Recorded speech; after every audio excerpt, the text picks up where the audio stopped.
What's up, everybody, and welcome to Growing Up Gaming, your weekly podcast where we meet a new person of the internet to discuss their childhood with gaming and how it inspired their lives today.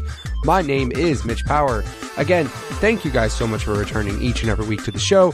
Hopefully you've subscribed on iTunes or Google Play, or you're checking out a very still image of the logo on YouTube. So if you're looking at any of those ways or any other ways you guys have found the show, I greatly appreciate it.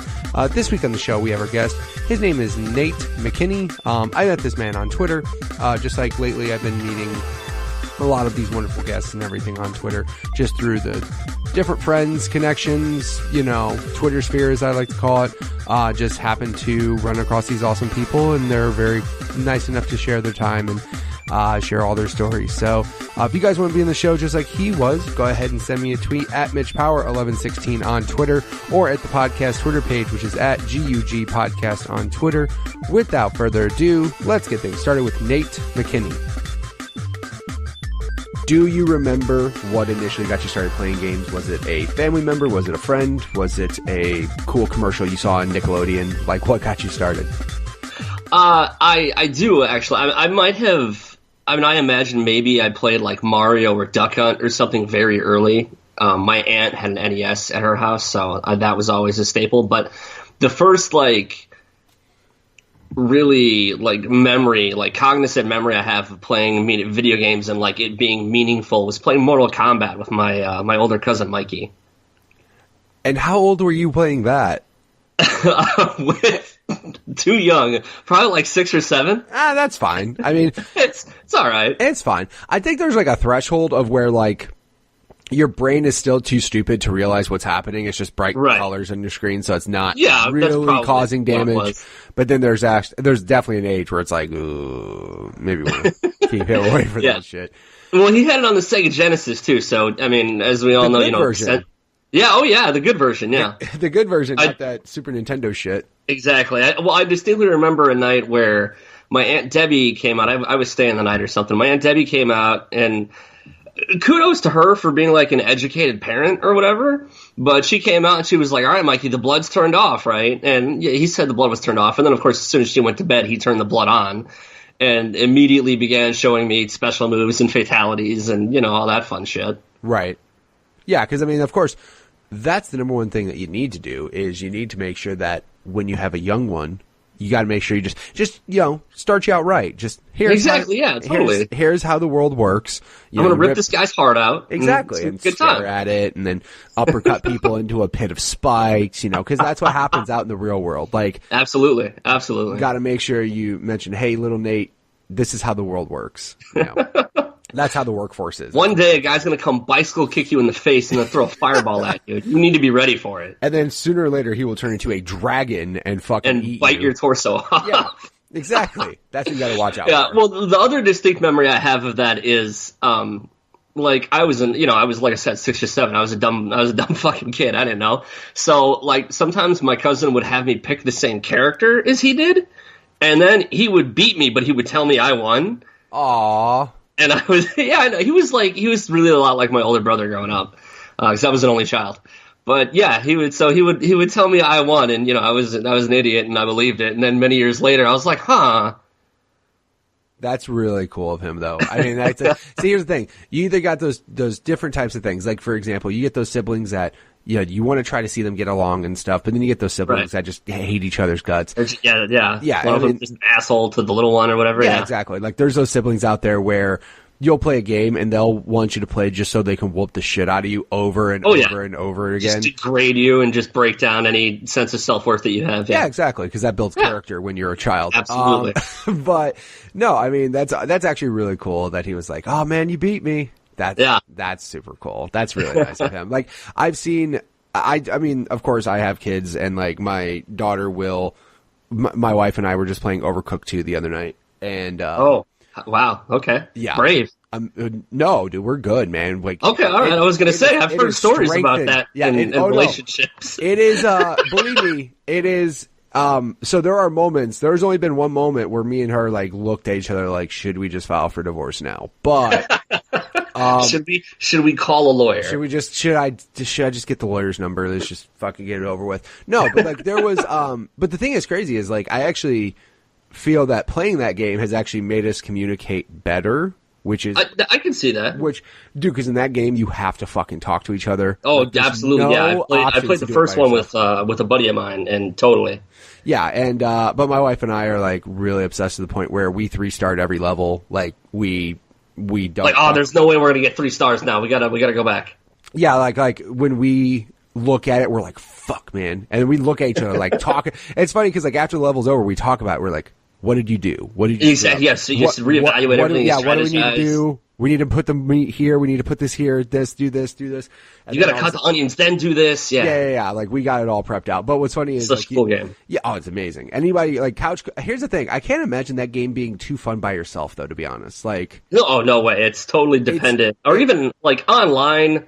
I haven't played the online yet, so I don't know if it's I could see how that would work, but that's a couch game. Dude, that is 100% a couch game. Like, it's so good. But anyways, like, mentioning my daughter, because my daughter will run into my room and grab the 360 controller and we'll play an Xbox One, and she'll just sit there and pretend.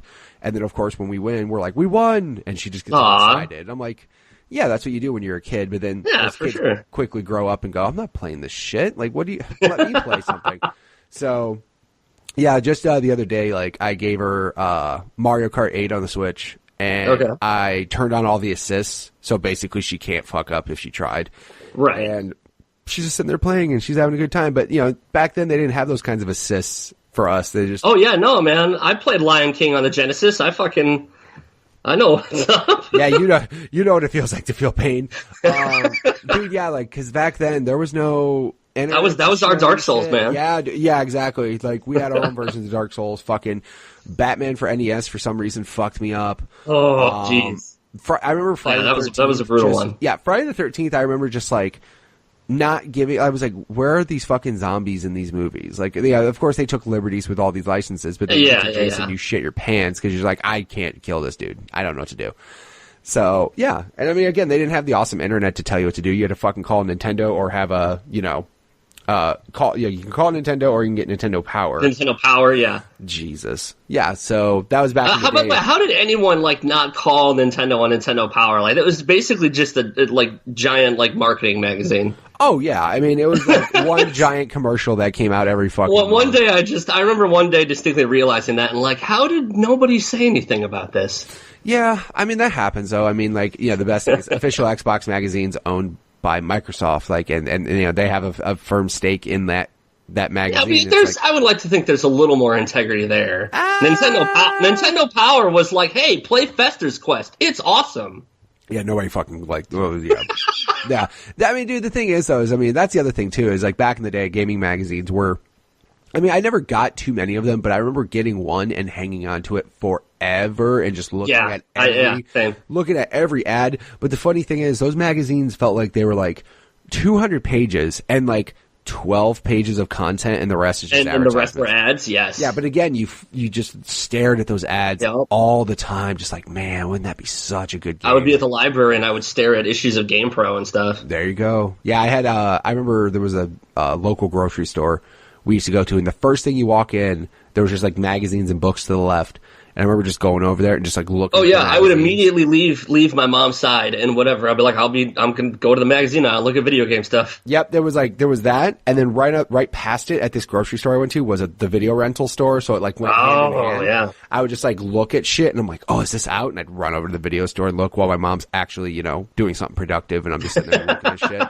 So that's always fun. But so, like you mentioned, though, you're an only child, but at least your cousin was cool to, you said it was your cousin, correct? Yeah. Yeah, so at least he was cool to, like, introduce you to gaming and stuff. Of course, he introduced you to the most violent game at that time. At the time. We're literally the reason that we have game ratings now. Yeah, exactly. That and Tipper Gore. What the fuck, lady? Thanks. I mean, the thing is... that Night Trap. Yeah, exactly, Night Trap. By the way, the tamest goddamn game in the world. If you look at it now, you're like, we freaked out. I've never played it, but I've seen enough of it. Dude, if you look at it, you're just like, we freaked out over this. Like, this is why we freaked out, because of some really terrible, cheesy horror acting. Like, really? Like, yeah. All right, that's why we have it. But, I mean, to be honest, though, I mean... I will say, here's the thing. Game ratings make sense once you become an adult. When you're a kid, you fucking hate every one of them because you're just like, I want Grand Theft Auto, but that asshole at GameStop won't let me buy it because I'm not 18.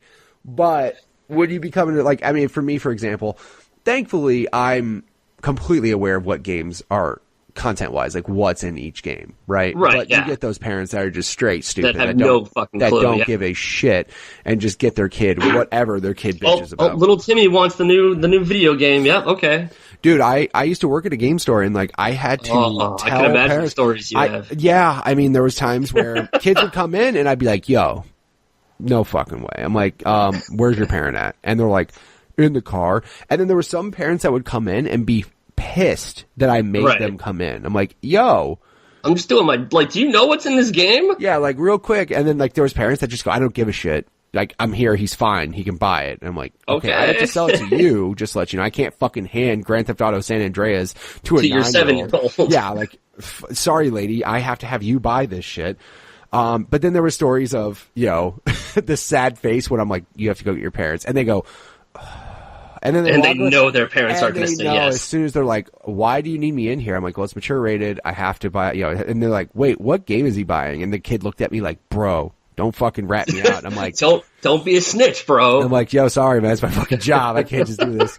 But no, there was plenty of times where parents were like, get the fuck out of here, kid. You're not buying this. Like, you're out of your mind. Go you back. You told me you were buying the new Mario game. Yeah, exactly. Yeah, I mean, that happened from time to time. But then also my favorite thing was kids skipping school to come play games. I'm like, bitch, you have a backpack and it's fucking 11 a.m. Like, what are you doing here? Are you serious? Yeah, dude, there was kids that would straight skip school. We'd open at 10 o'clock. And I'm like, the balls on you. Because in my town, people used to get in trouble for truancy. Like, if your kid is a badass kid and skips school, the parent would actually get a ticket.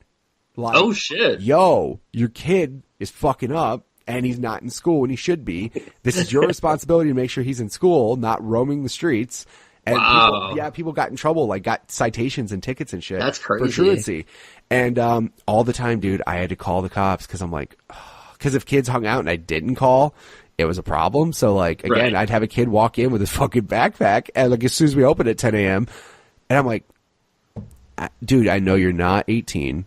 I know you're like, oh, bro, we had a half day today. Yeah, shut up. If I would be, that would have been me. That would have been me. I was a little shit. Excuse. However, I would say, yeah, I'd be way more busy if it was a half day, dude. Get the hell out of here. You're the only one here right now. So, yeah, I'm just like, come on, dude. So, yeah, that happened. And again, yeah, I'm sorry, people. I had to be a snitch, but it was my job. I would have gotten in trouble. Yeah, man, you gotta do what you gotta do. Yeah, I always had that, and I always had like people whose job it was for appointments showing up and killing time. I had a cable repair dude who always showed up and just played games in between appointments because he's just like, I don't have shit to do until 11. That's awesome. He would buy shit. I mean, he would buy shit and stuff, but he would just be like, hey, I'm just going to hang out here and play like Burnout 3. Is that cool? I'm like, I don't care. Sure. Like, I'm just going to do my job. Like, you do whatever you want to do. And then he would just leave when he got an appointment or got a call from work. I'm like, well, that's good great. for you. Yeah. And I mean, you know, that's how, I mean, back in the day, though, the ratings weren't there. So, again, thanks Mortal Kombat for the ratings, but it's crazy to think. Good job, Ed Boon. Yeah, thanks, Ed Boon, for all the great stuff you did. And then ratings, you piece of shit. No, whatever. I just think, like, it's funny because it seemed like ratings back then were, I'm not going to say more, like, it just wasn't as common to have so many mature rated games. You know what I mean? Like, yeah. To seem like mature rated games was like a big fucking deal. Whereas now there's a number of them, and obviously like the best selling games are mature rated. Yeah, the biggest games every year almost are mature rated. Yeah. Exactly. But back then it seemed like that mature rating was like not a very common thing. I think just because it scared the shit out of people. Like at some point, wasn't mature like 13 and up? Like I remember that being a thing. There was different ratings. I definitely remember that because like back in the day, like the ESRB ratings for like in the 90s, like I want to see what, because it was like NC said there was mature. They've obviously changed them over the years and stuff like that. But I mean, they initially had like they had KA, and then they had like mature 17 there or was something. T for teen. Yeah, like they had a bunch of different. There was like a mature 13, a mature 17. Right. It was weird. Yeah, that's similar to how they have PG-13 and R-rated. I mean, it's right. Yeah. very, very similar to how they used to do it back then as well. But yeah, dude, I remember, now they have, the other thing too is like you never found an adults only game. Like, oh yeah, no, those don't exist. Those don't exist until, Grand Theft Auto San Andreas has a hot coffee mod and then it exists. Right. That was fucking. Or something like the Guy game comes out and people are like, wait a minute. Yeah. Oh, by the way, so I worked at the game store when the Guy game came out, and I owned that game, dude. So someone gave it to me as a birthday present. It's like a gag gift. I'm like, you serious? And then you find out there's an underage girl in there, and then that was many years later. Yeah, but I was like, oof. Yeah, like I wish I'd have held on to that. I'd sell it. Yeah, exactly. on eBay or something. Dude, it's a collector's item now. Yeah, exactly, for creeps. For fucking creeps and weirdos. Absolutely. Yeah, exactly. No, it was. I remember like that being advertised, and I'm just like, I remember it's funny because like that and Leisure Suit Larry. Leisure Suit Larry, those came out like the same year. Yeah, they were like the same time, and I remember it was like the year of the creep. And, yeah, it's the year of the creep. And I remember anybody who came and asked for them, I'm like, you're a fucking weirdo. Like, why do you want this in a video game? Like, why? And then, of course, there was like, you know why they want it. I get why they want it, but it felt weird. Like, it felt like, working at a video store and the guy renting porn. I'm like, oh, fuck off. That's so creepy. I don't want to fucking touch your hands or your money. But no, I mean, they also had that like BMX Triple X game, and I'm just like, oh wow, I forgot about that game. Yeah, there's all sorts of games like that, but yeah, ratings back then they were more. I won't say they were more tame, but like it just felt like mature rated games were just such a like holy shit, like a rarity. Mature. Yeah, exactly. I mean, the only ones that really got it were like your Mortal Kombat's.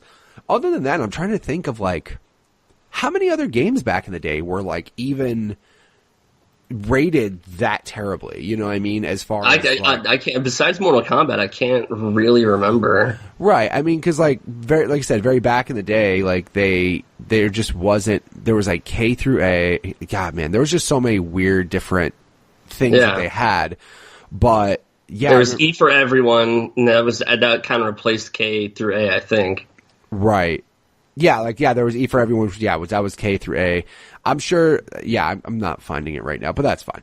But no, like, I remember just, there wasn't many games that had that mature rate. Oh, here it is. GA, which was general audience. General audiences, yeah. MA13, MA17. Okay, I remember there were two different MA ones. Yeah, so, like, the breakdown of it is, like, general audience, mature audience. It says parental discretion advised. The game is suitable for audiences 13 years of age and older. The game could have some blood or more graphic violence than a GA game. And then, yeah, mature MA17 is just like not appropriate for minors. But like I said, I mean, I really funny on the ESRP or Video Game Ratings Council. That's the like little whatever before the ESRB actually became a thing. It says notable cases: Mortal Kombat. How about that? What a fucking shocker, right? But no, I just can't remember too many games out there. But like I said, now it's like Grand Theft Auto sold 100 million copies. Like, right? Come on, like it's Grand Theft Auto. But again, no, you know what the thing is though? Did your parents ever get like super creepy? Not creepy, but like super protective over it? Honestly, no. Like I said, my mom. After I got the sort of the video game bug, like I was crazy about Mortal Kombat. I played it all the time. Right. I mean, because yeah, that was the only thing my mom was like. She like. I mean, the worst part is too is back then the news was just basically like video games are going to rot your kids' brains, and now you can see somebody get murdered, and then of course my mom's just like, oh my god, my son plays games, he's going to murder someone. Like she was freaking out or whatever. I know she was very much against like certain games. I remember Beavis and Butthead. That was definitely a mature 17 game.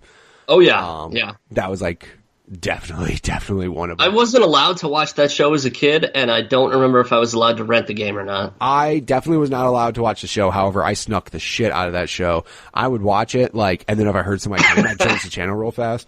Like, oh man.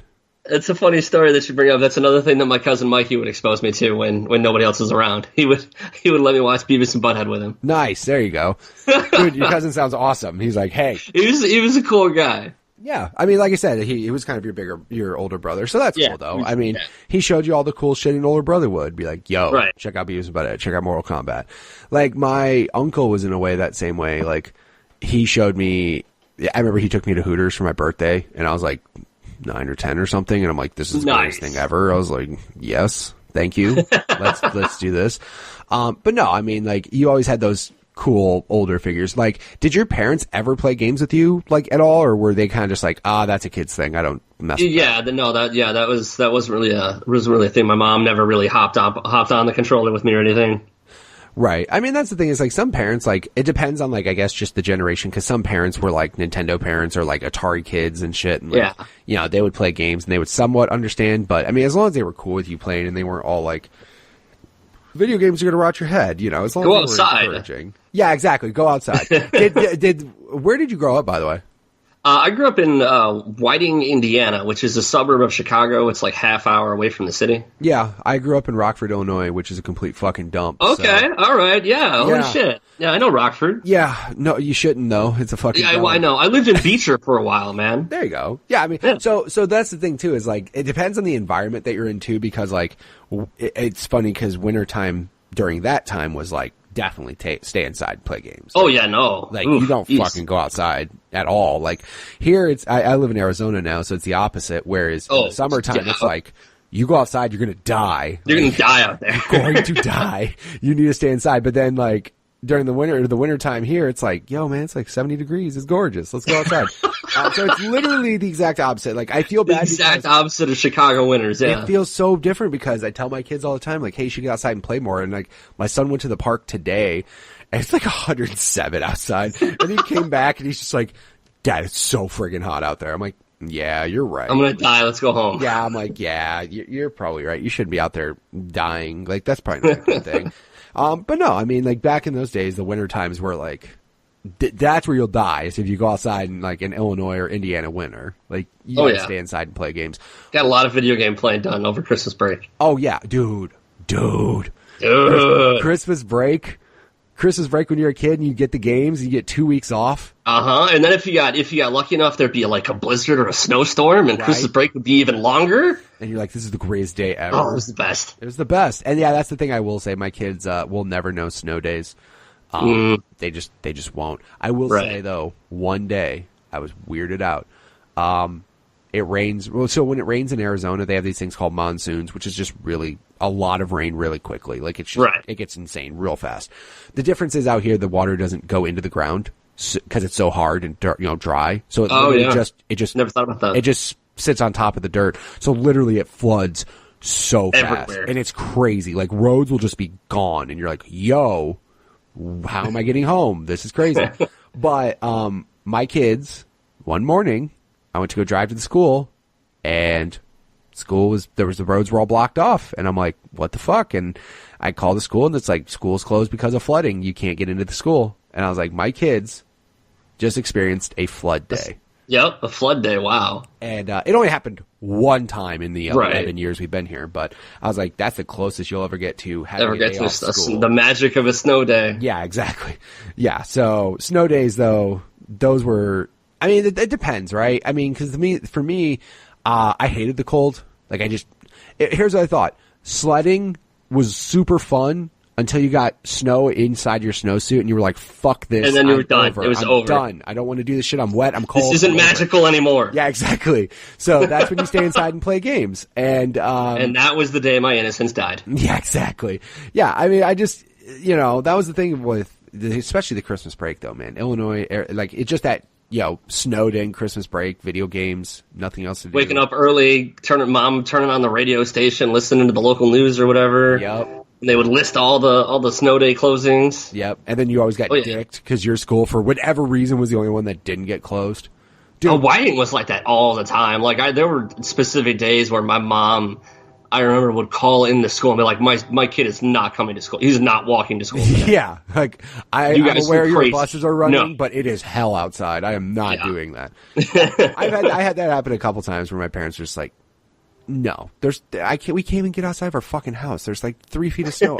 Yeah, because what they don't remember is we have to get out to the street. And like, it's still, depending on where you live, it sucked. So I remember one time my dad was just straight like, I'm over this. No, you're not going to school. No one's leaving this fucking house today. Yes! Like, yes! Thank you. And I just stay in my room and play games. So, based off what you're telling me, I'm assuming you ended up getting a Genesis. I did. Yeah, I was a Sega Genesis kid.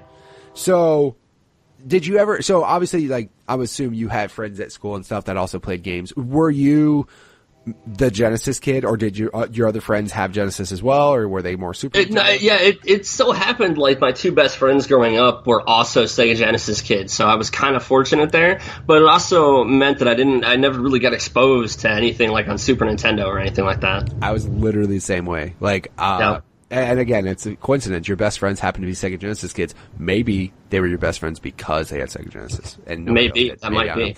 But yeah, I had Genesis, and then like I literally didn't get exposed to anything Super Nintendo. Like there was the one dude that had the Super Nintendo, but like he was a fucking hillbilly and didn't have any good games. So like I didn't have any, good fucking RPGs or good games really. He had Mario World, which is honestly enough. I was just like, yeah, this is amazing. But then like, yeah, dude, I was all a dumb Genesis kid because I thought Genesis was better, and God, right. you could tell now. Genesis does what Nintendo don't, dude. Yeah, no, man. That, by the way, speaking of marketing, man, you want to market to a little kid with attitude, man? Shit. In the 90s? In the 90s, man. That was like attitude and marketing were like in the same fucking sentence. Exactly. Every company, it doesn't matter. We got to have attitude in our marketing, of course. Got sunglasses everywhere. Sunglasses and spiked hair and neon colors. Yes. Jesus backwards Christ. Baseball hats. Yeah, and people saying rad. Get the fuck out of here. This is stupid. Like you look back at those magazines now and they're just like, they're so wow. cheesy. Yeah. If you ever want a trip, go on YouTube and look up the commercial for the Sega CD. I'm scared too because it's so great. What? You still don't have a Sega CD? What are you waiting for? Nintendo to make one? God, I swear to God, dude, that's exactly what the commercial says. I want to look that up. I'm going to put that in the show notes. Sega CD commercial. I'm going to put that in the show notes and everything so we can all watch that. Yeah, but I mean, dude, like Sega, and you know what I did appreciate though is that Sega. They really fucking tried. Like they tried with like franchises and stuff. Like they had Sonic, which was like their breadwinner. And then, of course, their flagship. Yeah, their flagship. But then they had like Comic Zone. They had Vector Man. Oh, Comic Zone, man. Dude, by the way, Comic Zone. I played it recently on Xbox Game Pass. It's hard as shit, isn't it? It's hard as shit, and it's fucking trash. It is just the concept. The concept is so good. It's like, man. Yeah, and visually it looks so cool. Like, it was so cool. You're going from panel to panel. It was like cell shaded before cell shading. Like the pages are ripping. Yeah, and like it was cool until there's just like these game design flaws that you think about. Like, in order for me to open this door, I have to beat it up. When I beat up this door, I lose life. I lose life, fuck yeah. Would I do this? This is stupid. So yeah, right. There's just all these like weird things that just don't make sense, and then.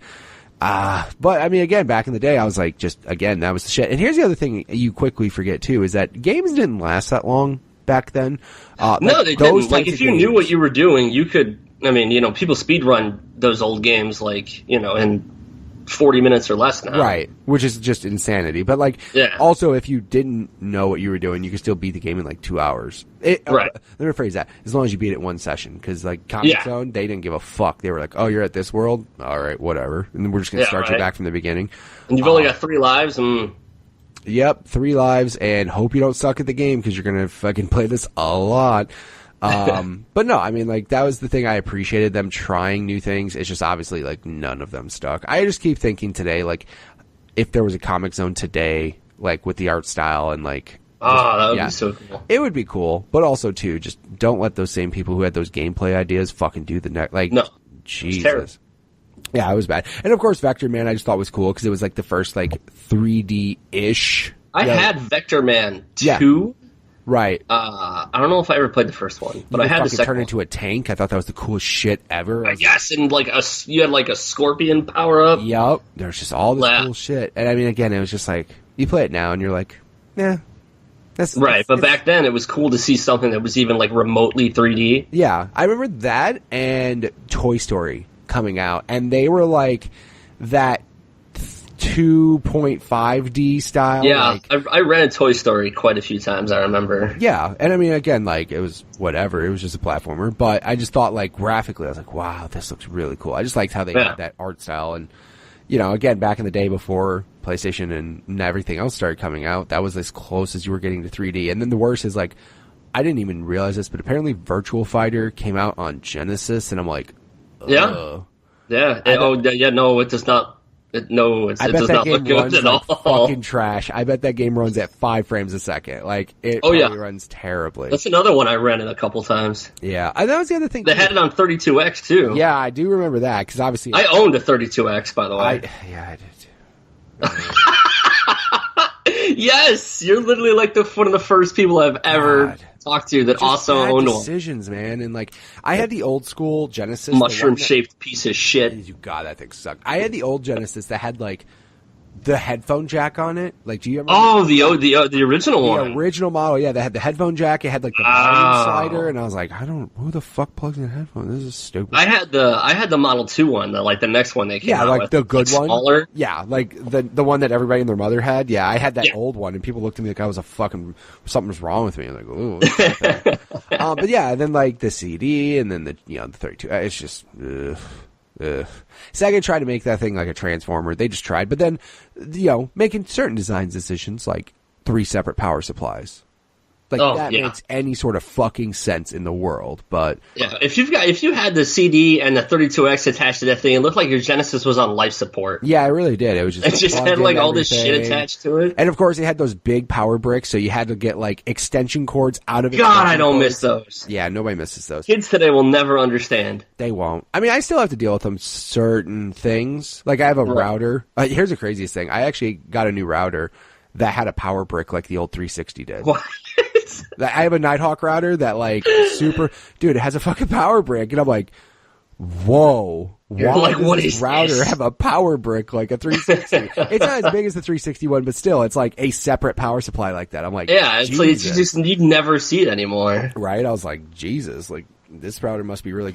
That's a sign of a good piece of equipment, right? It's got this giant power supply. It's got this giant power supply. Yeah, that's how you know it's quality engineering. I know it's good. Yeah, exactly. Thank God everybody's figured that shit out, right? Thank you, Microsoft, for finally putting that shit in your Xbox. Like, fun fact about the 32X: when I went to take that to FuncoLand, did they fucking laugh at you and tell you to leave? FuncoLand. Yeah. But FuncoLand wouldn't even take it. Yeah, they were like, "Get the fuck out!" They didn't want. Nobody wants that. I sold it to another customer in the store. Dude, I've done that shit before too. Like, I worked at Best Buy as well. This was older though, much older. And then like somebody came in with the Circle Pad Pro for the 3DS, and he traded in all his DS games, and we took all the games, but just didn't take the accessory. And he's like, "I don't know what to do with this." I'm like, "Can I have it?" He's just like, nice. He's like, I'm like, "I can't do it in the store." He's like, "Cool, walk out to my car with me." I'm like, "All right, cool." I walked out there. He's like, "Here you go. I don't need it." So then my son uses it when he plays Monster Hunter. So good for him. Nice. Right? Okay. But no, like that. That was the other thing too. Working at a game store, the big benefit was my manager allegedly. I'm going to say allegedly, so nobody gets trouble. Allegedly, my manager was really cool about if a person came in and was going to get $20 for a game, we could just give them $20 ourselves and just keep the game. So nice. basically, Okay. yeah. So I ended up getting like all my shit that way, basically, because like, people would come and trade in a system, and they would trade in for like $100. I'm like, I'll just give you $100, and I would take the system home. Obviously, that's taken away from the store's business, and it was very much against, rules and all that shit. But right. That's allegedly. Allegedly, exactly. It's all speculation. It's all you can't fucking prove it. That store's closed anyways. Whatever. That store went out of business. Not my fault. I mean, it's not like I stole money directly from Maybe his that's pocket. why they went out of business. Yeah, maybe. But I mean, hey, there was 700 stores. It's not my fucking fault. Whatever. But no, I mean, that was one thing like that I did to end up getting games now. But yeah, like, dude, FuncoLand probably told you to go to hell. Like, they were like, no, nobody wants this. Go away. Yeah, no. And the thing was only out for like less than a year before they stopped making games for it. Yeah, I was gonna say that's the kind of support Sega gave a fuck about. They were just like, dude, that was like the worst. Sega like tried something, and if that shit didn't sell in a month, if it didn't take off right away, they were like, fuck this thing. We got this new prototype. We're gonna do this. And yeah, dude, they tried that. The craziest thing is like my brother-in-law, who happened to be that manager at the video game store. That's how I got the job. He collected video games for quite a bit. He owned his own video game store, before he worked for, the store I worked at. And he had this like CDX, which I've never seen in my life. And I was like, the hell is that? It literally was like the size of, it was like a fatter portable CD player that literally had a Sega Genesis slot and played Sega CD games. And it was like the coolest thing I've ever seen. I've never heard of this before. Yeah, it is. That's insane. Super legit. And I'm like, wow, how have I never heard of this before? They had what, like, I forget what it was called, but they were going to release a standalone 32X, but like it never came out. Yeah, because like, dude, they needed all this other shit for it. And like all this shit came out like in the year before the Saturn was going to come out. I'm like, what were you thinking? Right. No, I mean that was the thing. Is like I said, like Sega seemed to. That was probably the hardest thing was like Sega just straight. They again, if shit didn't work in an hour, they were like, no, we got a new project and everything. But yeah, and I'm gonna put a link for the CDX in the show notes. I just put it in the Skype chat. But no, yeah, he showed me that, and I'm like, this is the coolest thing I've ever seen. It's like just a little compact little thing, and I'm like, wow. That's crazy. Yeah, I've never heard of that before. Sega released like so many different varieties of the Genesis that like I didn't even know about. And of course, by the way, real fast, Nomad is the very first. Oh, the Nomad, the very first portable home console. Fuck off Switch. That Nomad played straight up Genesis games. Yeah, perfect. You couldn't play the X-Men game on it though. Couldn't do it. What was yeah? You would get stuck at a certain point. I'm trying to remember. There was something to do with the controller. It was it was one of the it was one of the stages in X-Men. By the way, fuck old video game programmers. How would you know to do this? There was a stage in that game where you got to it and like this weird, almost like an error screen came up with all this code on it, and you had to reset the game in order to continue. How would you know that? Yeah. Again, you know what you had to do? You had to buy the strategy guide, or you had to buy the AGM that told you how to do it. But anyway, the Nomad didn't have a reset button on it. It only had an on-off switch. Yeah, thanks a lot. You fucked it. I mean, it's a cool concept, but like, no, you just I just remembered that. Dude, you know what's sad? I think like they sell a modern version of the Nomad now, which is just like, well, I mean, like, you know what I'm saying? Like, it's probably one of those like retro, like, oh, cool, we got this new retro thing now. Like, you know what I mean? Something like that. 100 games in one thing or whatever. Yeah, exactly. Which is really, but they sell it like Walmart for $25. Dude, they sell that shit cheap, man. And it's sad because it's like, you can tell what people gave a shit about. Did they give a shit about the Sega Classic, console coming out, or did they give a shit about the NES and SNES Classic? Oh, yeah. Which one was better? I will go on the record and say Streets of Rage is better than Final Fight. I'm just going to put that out there. Yeah, you fight me. That. No, yeah, fight him. Add him on Twitter. At me, bro. Yeah, at me, bro. No, I mean, there was good games on it, but I mean, the thing that sucks is, like you said, though, we kind of missed out on like on all the classics. Yeah. When people think of games back in that generation, I didn't know what an RPG was until the PlayStation. I'm right there with you. Like, I was just like, what the fuck are we even talking about right now? Because like the Genesis had like, and I look back now, Genesis had like Phantasy Star. And that's about it. Like, that's it. Yeah. They really I didn't play a single one of those games. Oh, I didn't either. Like, as a kid. I was a kid. I was like, I just want to see flashy shit. I was like, exactly. I'd rather play NBA Jam than anything that requires me to fucking read. Like, oh, dude, I played so much NBA Jam. Of course you did.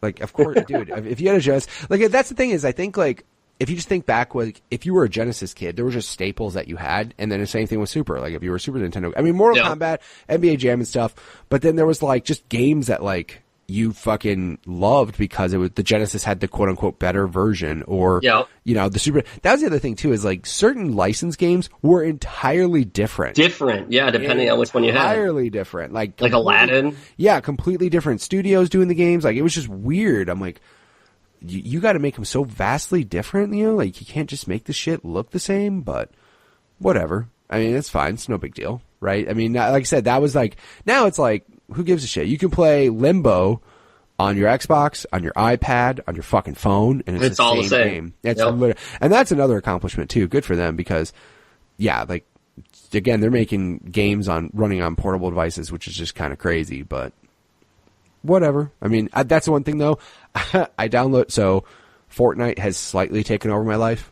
Just a little bit. A little bit, okay. Just a little bit. Until like Spider-Man and Shadow of the Tomb Raider come out. Oh man, 15 days or 14 days till Spider-Man, something like that. Something like that. Yeah, I'm just so pumped for that shit.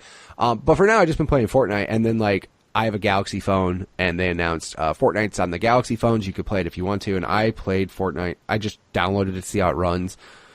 Dude, it's running. It's the fucking worst. Like, I'm happy you were able to make it run, like the main menu and stuff. I'm glad that's there. Kudos to them for that. Kudos to them for that. But like when you play that game on a phone and like the whole just the touchscreen, no physical. I can't imagine. Right? Yeah, it's just not. Yeah, I've never really gotten into mobile gaming at all. I'm just like, no. I mean, the only mobile gaming I do is like, there's a skateboarding game that I like, and I'm like, that's cool. But otherwise, like, I play Words with Friends with my wife.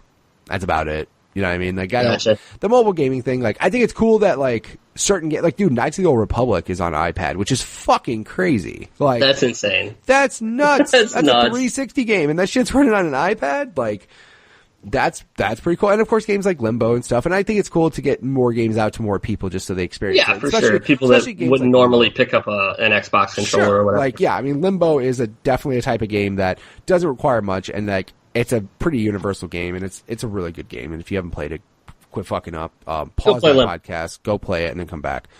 But yeah, I mean, like, it's just cool that gaming has that kind of reach now, whereas before it was that redheaded stepchild of like, ew, gaming. Oh, yeah. Nobody gave I a remember, shit, yeah, we grew up in those days, yeah. Yeah, we grew up in the dark ages when people in the dark like, ages, yeah. When it wasn't cool to be a nerd yet. No, not at all. Like, it was very much like you kept that shit to a secret. You only had your 5 friends and everything at school that you were like, yeah, I'll talk to you about this shit, but I can't talk about this shit. Yeah, I can't talk, no. So, yeah, fun stuff. Fun stuff.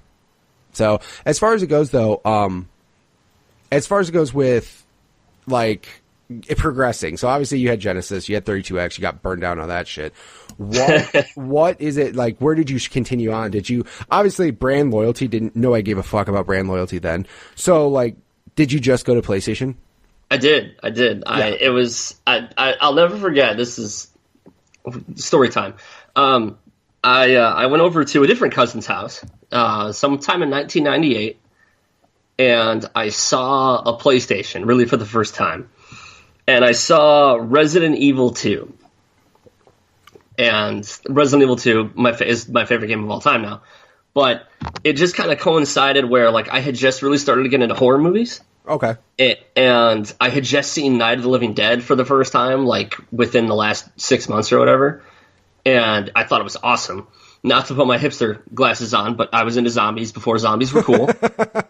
And I saw Resident Evil 2, and it blew my fucking little tiny 11, 12-year-old mind. Right. Because it was like a horror movie that you played, and there's a movie, there's movies, and there's a story, and people are talking. What the fuck? Right. No, like that was, I think that's when like storytelling started getting crazy, but also too, there was voice acting and full motion video, and like, by the way, full motion video, like real full motion video, not that bullshit you saw on Sega CD, like not actual Sega CD. Right. Like that's when storytelling started getting insane, because like they could tell it. Yeah, I saw that, and my mind was blown, and like immediately, I think this is in like October, so a couple months later in Christmas time, the first 2 things on my Christmas list are a PlayStation and Resident Evil 2, and I got them that Christmas. I also got Mortal Kombat 4, so the Mortal Kombat love continued. But and ever since then, I've just kind of I've dabbled in other consoles, but PlayStation's pretty much primarily like where I've existed. Right. I mean, like as far as it goes, like, and it's crazy to think that Nintendo and Sony could have had some shit together, and then Nintendo said, "Nah, we're good." And Sony fucking showed up and destroyed the world. But well, that story is so interesting. Anybody that's listening that hasn't read about that, go out and read about it. Yeah, but like Nintendo basically created a monster that almost killed them. Right. Like it took over everything. Like everything. Oh yeah. Because like initially, like the heads over at Sony were like, like we've got our fingers in all these other pies. Like why do we need this video game thing?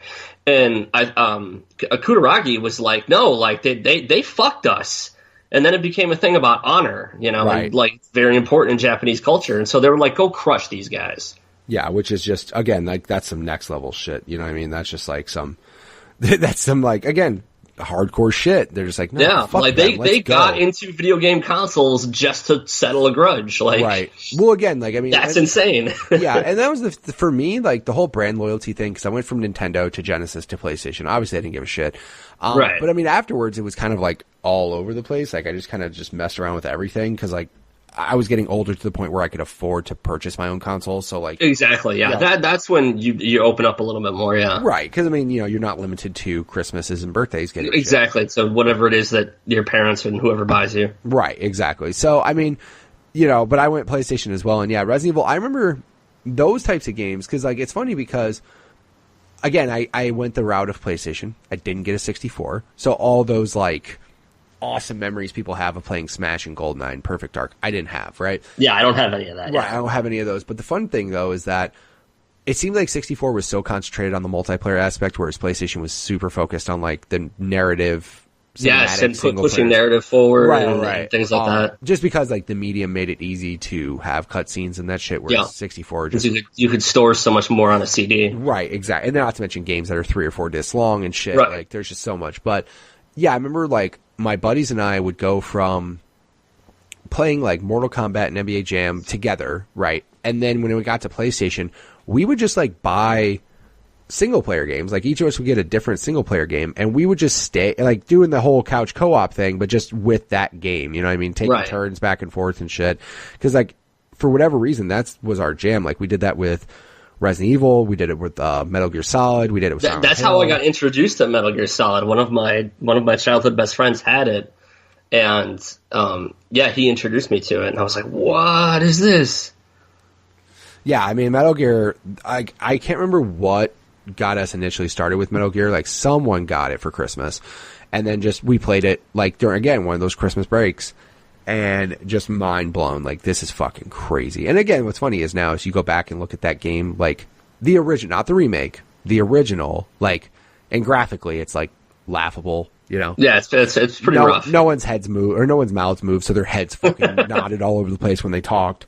But no, I mean like that game was definitely something that was special. And again, like it just seemed like back then, especially that PlayStation time, we didn't play many multiplayer games. Like the only thing we played that was really truly multiplayer was like the wrestling games, like the WWF, then the SmackDown games and stuff. But like for most of my PlayStation time, I remember just playing was like just single player shit, just taking turns. And we played Resident Evil 2, Leon and Claire on the harder difficulties.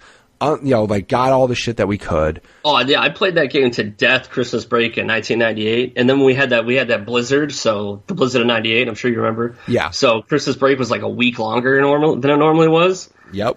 And again, like, and I had to memorize that game because like an idiot, I lost my memory card, and so of course my mom wasn't just gonna buy me one because I've got to learn my lesson or some such shit. So yeah, I had to restart that game like every day, and like to the point where I still have that game memorized. I remember 15 years later or whatever. Right? Yeah, I mean when you play it all over and over and over and over. Yep. There was a situation where my buddy Pete and his brother Gary, they had a clubhouse in their backyard that their dad built. Now it wasn't like a tree house; it was like it looked like a refugee camp. It was like basically posts that were up with 4 walls, and then they ran an extension cord all the way from like their house to the back of that thing. So like, and it was in the yard kind of deep. So like, it was kind of like our own shed to like go hang out and like fuck around and play games and shit. We would basically camp out there, but we would have like a TV and shit. One day the memory card just ended up coming up missing. And we were just like, what the fuck? Like, where's our memory card? So tore up the whole place, couldn't find it. And then like eventually whoever got a new memory card and we just kept playing. And then like 5 years later, my buddy's going through the side of that thing in like this mulch pile and finds the memory card. Finds the memory card? How the fuck did it end up out here? And then like we cleaned off the contacts because of course it survived 5 winters in Illinois. So it was all gross, of course. Yeah. Cleaned out the contacts, plugged it in, and that shit worked. I was like, wow. And again, it's flash memory. I get it. It's, it's like an SD card. Most of the time they don't corrupt or fail or whatever. Unless you got those cheap third-party memory cards, which fucking failed all the time. It would just corrupt and delete your data and, it was that's the one thing, like, certain things you learn not to buy third-party accessories, that's fucking one of them. Absolutely. Like, you don't mess around and get third-party memory cards because your shit will just be gone. It's another one of those things. Kids today they'll just never know. They definitely will never know. So, but no, like, I mean, the memory card situation, because of course that was new. You're like, what the fuck's a memory card? Yeah, right? You mean the games don't save themselves? Like, what are you talking about? Hey, stupid, the game's a disc. You can't write to a disc. I'm like, oh, yeah. You gotta fucking have memory cards. But yeah, I bought one of those cheap-ass, like, 3 times memory cards. And then, I remember those. And then you hit the button to, like, go to the different memory cards. To go to the different one, yeah. And then half hour later, it's like, everything's broken. Like, what the fuck? I had one of those too, yeah. Again, when you're broke in Illinois and you're like, that memory card holds 3 times the amount and is half off? Why is that? Buying that. Sounds like a good deal. Now I know why. Now I know why they're fucking half off, because they're trash.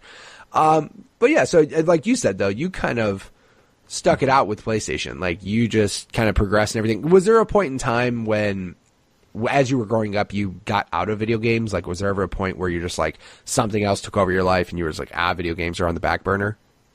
Honestly, no, not really. Like I said, that after that fateful year when I got my PlayStation, like, I couldn't have articulated it back then, but that was really the moment where, like, I became a gamer. Nice. Between, like, Resident Evil 2 coming out and playing Metal Gear Solid. And actually, my birthday is December 28th. Okay? Fuck all you people that get presents twice a year, okay? Yep, I was going to say, you got dicked. Y'all go to hell. You got dicked every year, I guarantee you. They try, like, I'm sure your parents try to be cool about it. Like, no, we're going to have separate. No, you got dicked, dude. Oh, yeah, no. Yeah. This is your birthday and your Christmas present. Yep. Yeah. Unless you got some badass, awesome gift, like, I'd be like, yo, man, give me 2. This is bull. Yeah, right. Like, yeah, my brother-in-law, same thing, has a birthday. The year I got my, I'm sorry, go ahead. No, my brother-in-law, same thing, has a birthday on December 30th, and it's just like, dude, you got fucked every year. My birthday's in June. Thankfully, I got that 6-month rotation. That nice 6-month gap, yeah. Nice 6 months, man. Every 6 months, I got some shit. Anyways, so the year I got my PlayStation, 3 days later, I got a present, and it was like one of those, like, boxes like that you get from, like, a clothing store. It looks like a shirt's in it or something. I'm like, what the fuck is this?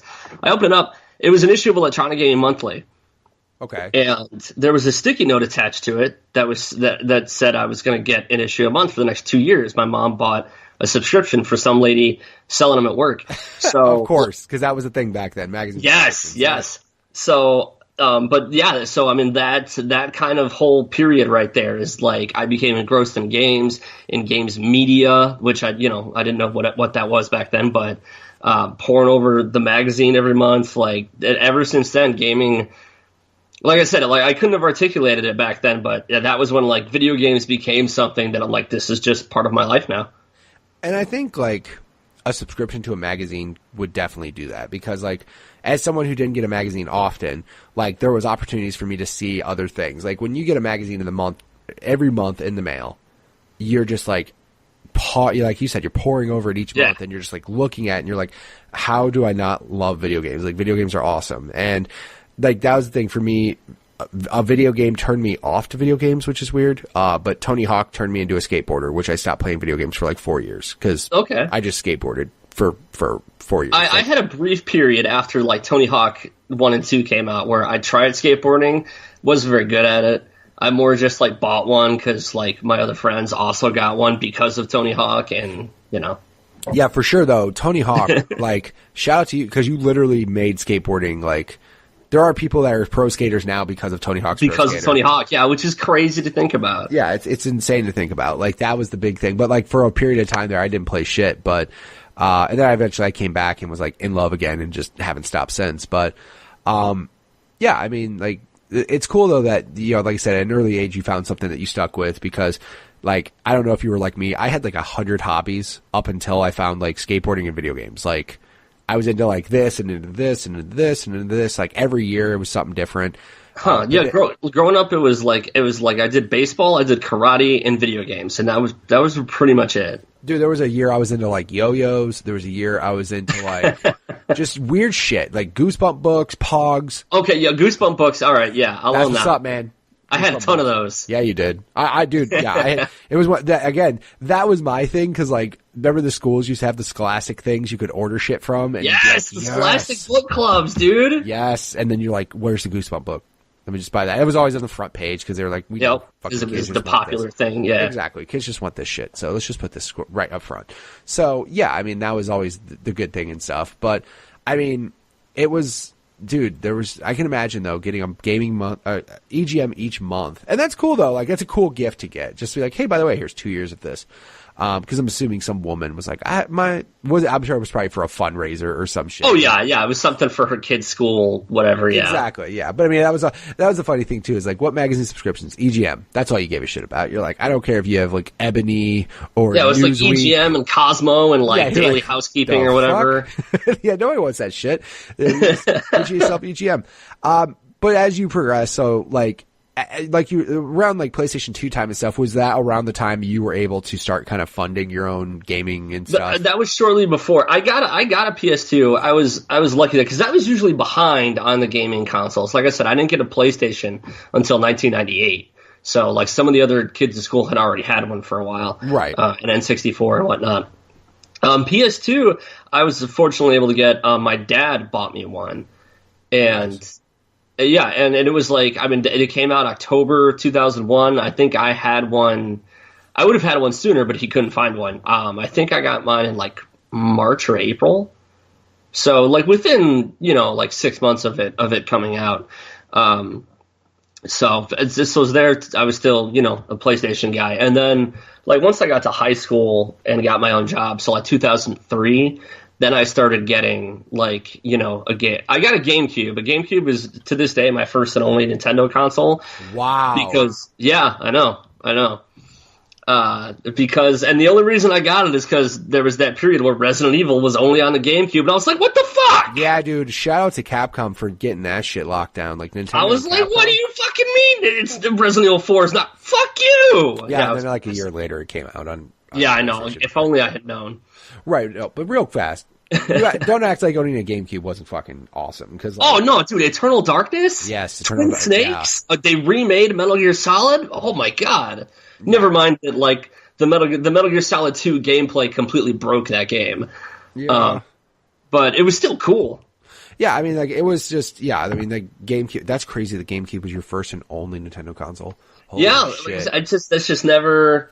like I said, not growing up with an NES or a Super NES, like I just never had that attachment to like Mario and stuff. Yeah, any of that stuff, like it doesn't do anything for me. Gotcha. I respect the hell out of Nintendo, except for Pokemon. I got a Game Boy Color for Pokemon, just like fucking everybody else out there. I was gonna say everyone and their mother got Pokemon. That makes a lot of sense. But yeah, like aside from that, like none of that stuff it speaks to me at all. I mean, again, like if you didn't grow up with it, like it's easy to not have that. Again, I think it's also too, depending on when you caught the bug of video gaming and like what was your attention at that time, right? Like there's certain memories as you grow up, like nostalgic memories. Obviously, people have nostalgia glasses where they think shit was better than it was when it's not. Right? It's fucking trash. Like, sorry, go back and play certain games like Comic Zone, and you'll break your fucking heart. Oh God, I love this game, and then you go back and play it, and you're like, this sucks. This is not good. Zombies Ate My Neighbors is still awesome, though. Again, you like zombies before they were cool, right? Yes, dude, I'm telling you. Exactly. But no, like, I mean, if you didn't, I mean, again, I love the fact that you bought a GameCube for Resident Evil, because, like, that shit wasn't even a thought on Nintendo's radar until, like, they got that deal with Capcom. And right, yeah, no, like, because the GameCube, the remake of the first one came out in, like, 2001, I want to say. Right. And again, I didn't have a job yet. I couldn't have gotten it. So like I had to wait a couple years to play that. Right. And then I found out Resident Evil 4 was going to be on there, and Resident Evil 0, like all these cool new Resident Evil games that like they're not going to be on PlayStation. Fuck. So yeah. No, and I mean like that was the weird thing too. Is like I remember because I worked at the game store at that time when Resident Evil 4 was coming out. And at the time, I was a big Xbox kid. I loved Halo. Like, I fucking loved Halo. Loved it. I did the multiplayer, like, LAN parties, all that shit. It was so fun. And I remember my brother-in-law went to, like, a quote-unquote convention, like E3. Uh-huh. So, like, it was for the store that we worked for. They would fly all the managers to Vegas, show them all the new shit, and basically go, this is what's going to be coming out this year. And I remember Halo 2 and Resident Evil 4 came out, like, the same year. Yeah, and 2004. Yeah, 2004. And he came back, and all I just wanted to say, I was like, what was the best game? Was it Halo 2? And he's like, no, it was Resident Evil 4. Nah, I'm like, it was Resident Evil 4. And I was like, are you for real? He's like, yeah. He's like, you have no fucking idea. Like, he's like, you're going to love this. And then we got these boxes every day for the store. And one day I opened it up and there was a demo disc in there for Resident Evil 5 to put in the kiosk for the GameCube. And I remember putting it in, trying it, and I played that demo like 6 times, dude. I was just like, this is fucking crazy. Amazing. This is insane how good this game is. And then, like, the day that game came out, I took the day off. I was like, I'm not doing shit. I did too.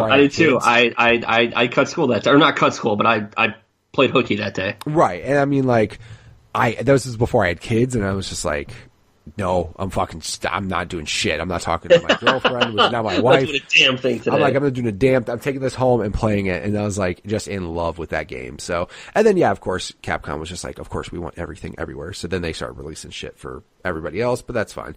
My favorite thing is like now, like on the Xbox at least, you can almost get every single Resident Evil game. Like, yeah, I think the only ones you can't get are 2 and 3. Which kind of sucks. Yeah, that sounds right. Yeah, well, 2 and 3, those were one of the ones I think they went to the Dreamcast, and there was a port of 2 on N64, which is totally butchered. Yeah, it's awful. And I think they ported them to GameCube too. Yeah, they did. Yeah, because they did the basically they didn't retouch them at all. They just basically no, they just directly ported them over. Yeah, I mean, because like I remember there was some system glitch on Xbox Store. I bought Resident Evil 1, 4, 5, 6, and Code Veronica for like $20 or something. I was like, okay, this is the best deal ever. Yeah, that's a really good deal. That's a really good deal. So bought those, but yeah, I think 2 and 3. Like you can get 2 and 3 on PlayStation Classics on PS4. Yeah, on the PS3. So yeah, so you could do that. But now it's like, oh, by the way, they're just remaking 2. So. God, don't get me started. Yeah, no, I bet you're. I see. Oh, you have no idea. So, are you in the boat though, where you're excited, or are you in the boat where you're like you're fucking up the gameplay because you're changing the perspective and all that shit? Oh no, fuck that. Because here's the thing, and I love the old games. I do. The tank controls don't bother me, but I grew up with them, right? So it's like second nature. Sure. But in terms of like the environment and really like being able to immerse yourself in the environment, the fixed perspective just doesn't work, because like with the fixed perspective, it's like you're moving through a picture of the environment as opposed to moving through the environment. Right. If that makes sense. No, it makes sense. Also, too, the fixed camera and everything would also play tricks with you and shit. Like it was, what's around the corner, you can't see it yet. Yeah, that was a part of it. But I mean, obviously, that was a tool they used that was kind of, due to the technical limitations of the time, and they made it work. Right. I mean, like I said, what's funny though is like I played Resident Evil 1, the remake, when I had it on Xbox and stuff, just because I don't remember ever finishing Resident Evil 1, so I went back and played it. And I mean, I'm like, yeah, that's just the tank. Like, and they have like updated control schemes that still are. They're still tankish. Yeah, they're still tankish, because if you're running, if you're pointing the direction you want to run, and then you go to a different camera angle, the direction changes. Yeah, it's all weird. I'm just like, yeah. And again, if you didn't, like I said, I could pop in any of those games. They could release a brand new one of those right now, and I would slide right into it really comfortably. But if you didn't grow up playing those games, yeah, it's awkward as fuck, I imagine. Yeah. Also, too, fuck that inventory system, by the way. Like playing it now compared to like newer games again, like that, it just shows that like games have obviously progressed, and just that inventory system can go straight to hell, man. Having to like run back and forth to go. Yeah. It's just. I beat it though. I beat Resident Evil. A lot of the challenge came from that, but like, yeah, it's frustrating compared to modern games. Yeah, exactly. Like, yeah, but sorry, Resident Evil 4 is still hands down like definitely one of the best games. It's so good. It's so good. But yeah, no, the remake, I'm all about it, dude. I'm so excited. Here's the thing. After playing the remake of the first one, again, came out in 2001. I didn't get to play it till 2003. My immediate reaction was, I want them to do this for 2. Yeah. Like, that was my immediate reaction, because, like I said, 2 is my favorite game of all time. And the coolest thing about the remake of the original is that they added stuff to it. Right. And so, and they took it's for anyone that like knew that game really well, they took your memories and they used them to fuck with you. Right.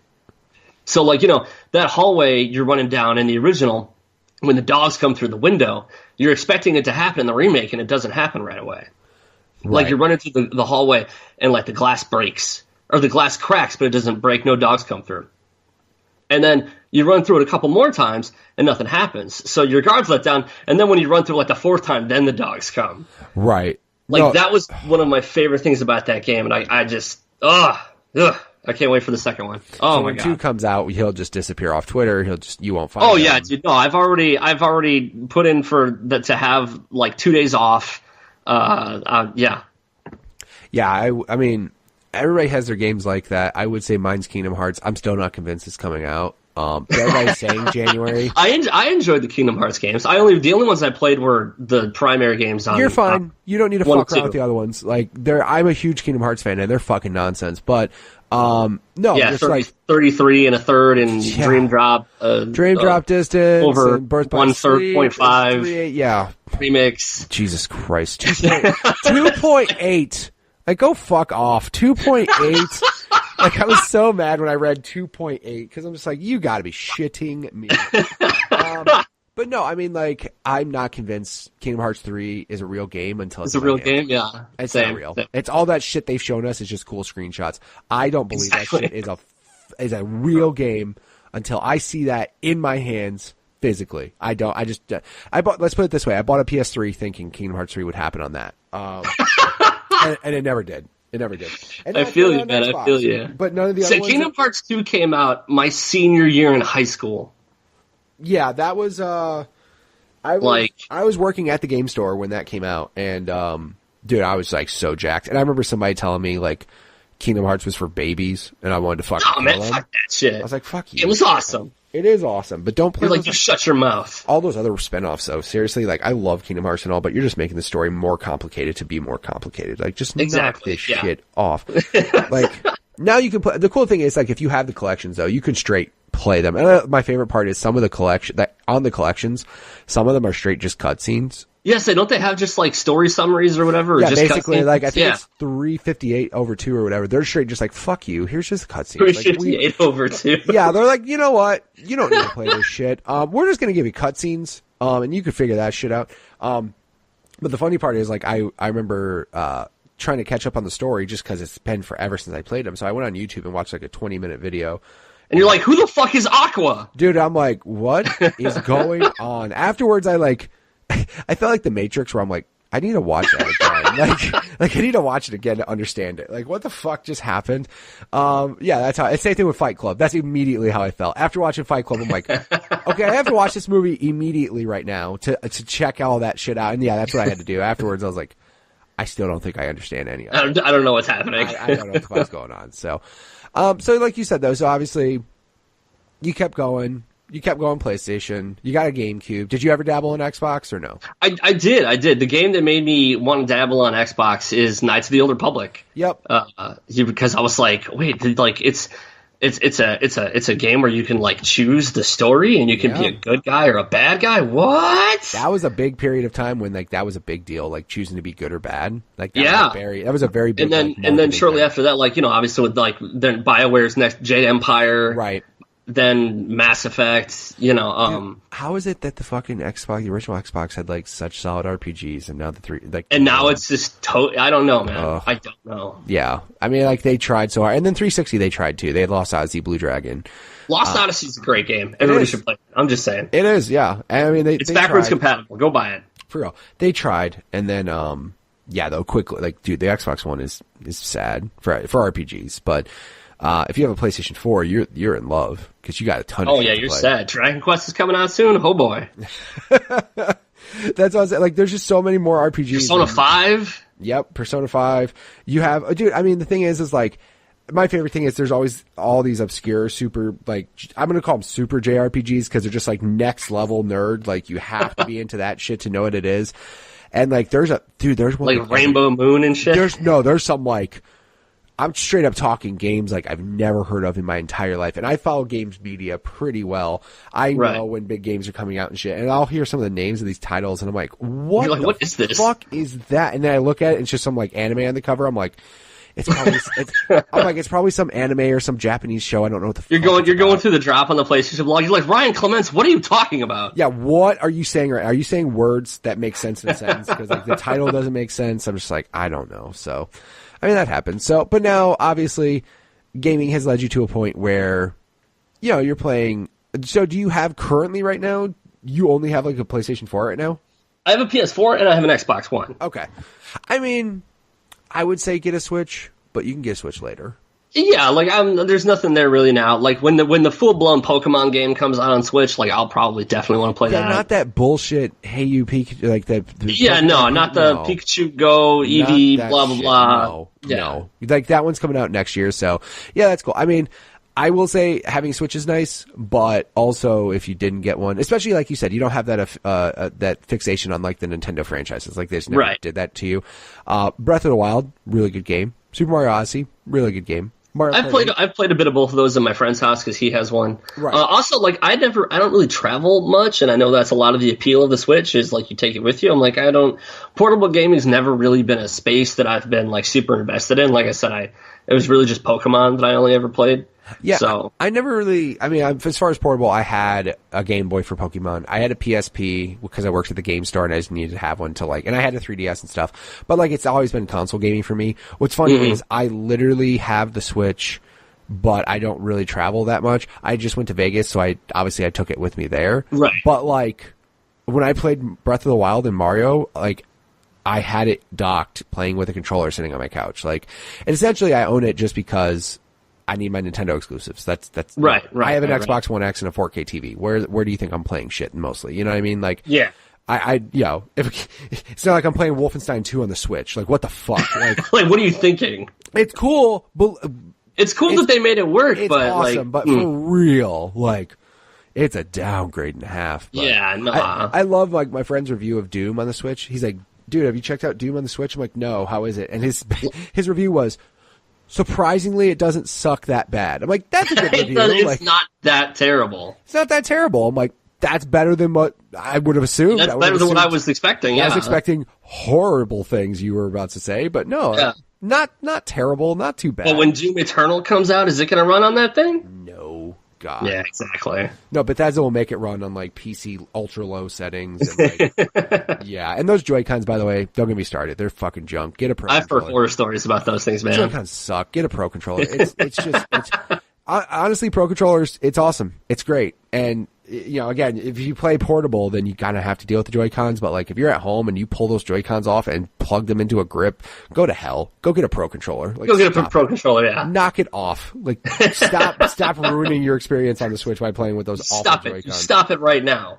The funny thing is the Joy-Cons feel like third-party controllers, but they're not. Like, they're just they're actually Nintendo. They're like licensed. These chintzy little plastic things. They're just not good, man. Like, I tried playing snipper clips with my wife, and like moving with the analog stick, trying to get like fine movement, it's just not kosher. And I'm not happening. It's just not kosher on those Joy-Cons. I was like, ugh, these things aren't meant for this. So, but no, I mean, so how are your gaming habits like now? Obviously, you're an adult and you have a job and responsibilities and shit. Are you still trying to sneak gaming in ever so often? Obviously, Resident Evil 2 is going to take up some time, but yeah. Yeah. I've determined I'm gonna platinum Resident Evil 2. And I'm not big on platinums. Like right now, the only real platinum that I have is Resident Evil 7. Wow, you platinumed that? Oh yeah. How'd you like that game? I enjoyed it. Actually, I'm sorry. Strike that. Resident Evil 7. That's a good game. Never mind. It is a good game. No, it is. I was thinking Resident Evil 6, which that game is fucking bad. No, I don't want to talk about that. Yeah, Resident Evil 6 is fucking I get PTSD. Awful. It is so. I got it, and I'm like, Leon's part's cool. That's it. Like, yeah. I have a fun story about that. I went into a GameSpot, and this was some months after it had been out, and I think I'd already traded it in at this point. There was an ad for it playing on the TV in the store. And I looked at it, and I usually have like good gaming related conversations with the people that work at GameSpot. Like a lot of people have horror stories about the employees. Like I've never had a bad experience. But anyway, so I'd see the Resident Evil ad for Resident Evil 6 playing on the TV, and I just sigh, and I'm like, why did they do that? And like the guy behind the counter is like, you want to know why? And he pointed to a cardboard like stand for whatever the latest Call of Duty was. I think Modern Warfare 3 at the time. Right. And he goes, "That's why." And I was like, it's like, fuck GameSpot, man. You're right. You're right. Or GameStop. The thing is, though, is like they tried doing like 3 different games, though. It was like Leon was straight Resident Evil 4, like over the shoulder. Yeah. Leon was a little bit. It was slower paced. It was more horror. Right. But then Chris's was like more Resident Evil 5. It was like Gears of War, dude. Like it was straight Gears of War, like cover, overshooting, I'm like, this is fucking Gears of War. And then the other, like, I fucking Wesker's kid or whatever was like Jake, Jake was like halfway between Leon and like a fighting game. Like it was like shit. I only beat Leon's and Chris's initially, and I couldn't force myself through the other one. And I was like, I played Leon's part, and then I got to Chris's part, and I was like, I'll play Gears of War if I want to fucking play a good shooter. Like I don't need to play this shit. Yeah, I mean, I bought the cool thing though is I bought Resident Evil 6 Collector's Edition because it had 4 and 5 with it. Which, by the way, 5. Ooh, I did not know that. That's cool. Yeah. 5. If you have co-op, it's a decent game. Not a Resident Evil game, but a decent game. Yeah, definitely not a Resident Evil game. But 5 co-op's fun. 5 by yourself, the AI's stupid. It's really bad. It's terrible. Yeah, but I mean that happens. So I mean, again, some games like we were talking about earlier, Overcooked. I mean, Overcooked's entirely more fun with other people. By yourself, that game probably sucks. So that's all right. I mean, like I said, sometimes games get like that. I mean, by the way, would anybody say Perfect Dark's an amazing game if they played it by themselves? Probably not. They probably not. Yeah, this game's okay, but that's where you had that couch co-op. That's where it always happens. So, if people want to check you out on the internet or on PlayStation, where would they go check that out? You can follow me on, my PlayStation name, I don't really play online much, but my PSN is Nater1228. That's Nater 1228. You can follow me on Twitter at Mick with a Mouth, all one word, like Deadpool, but replace Burke with Mick. And that's where I got it from. Right. And also, you can check out my podcast that I do with my 2 best friends called Drunk Netflix Reviews. Just Google it; it's the first thing that shows up. You'll find it. That's about it. And if you want to check out any of the stuff there, I'll have links in the show notes for all of his stuff. Dude, thank you so much for being on the show. Thank you for talking Resident Evil. Absolutely, man. It's been a great time. We were all Genesis kids and everything. But dude, thanks a lot, man. All right. And again, thank you, Nate, for being on the show. If you want to check out any of the stuff he does on Twitter, feel free to follow him at Mick with a Mouth, which is like Merc with a Mouth, but Mick, M-I-C-K. You could also check out his podcast that he does, which is Drunk Netflix Reviews. You can find that on Twitter at Drunk Netflix. Again, good job getting that, because I'm sure there's some people out there who are pretty bummed out they didn't get that. So, and of course, follow him if you want to check out anything Resident Evil. I'm sure when Resident Evil 2 comes out, he'll be doing something there, the remake of that. So feel free to follow him there. If you guys want to be in the show just like he was, go ahead and send me a tweet at MitchPower1116 on Twitter, or at the podcast Twitter page, which is at GUG Podcast on Twitter. Of course, we have the YouTube channel. You can go there and search up GUG Podcast, find it there each and every week, just like the podcast goes live on all the podcast services. We also have the website, gugpodcast.com, which has been getting updated regularly, thankfully. I mean, nobody goes to the site, but it's okay. I mean, it's there. I look somewhat legit having a website, maybe. I'll put it on a business card or something. Maybe win me a free lunch. Maybe a free massage at a local massage place. I don't know. Wherever you drop those business cards, whatever. That shit happens. And of course, thank you guys so much for returning each every week to the show. I really appreciate it. Feel free to leave me a like on Facebook, a follow, a review. Let me know if I suck. You can just tweet me directly as well if you want to. So, again, thank you guys so much for returning. I will catch you guys next week with another new episode. See ya.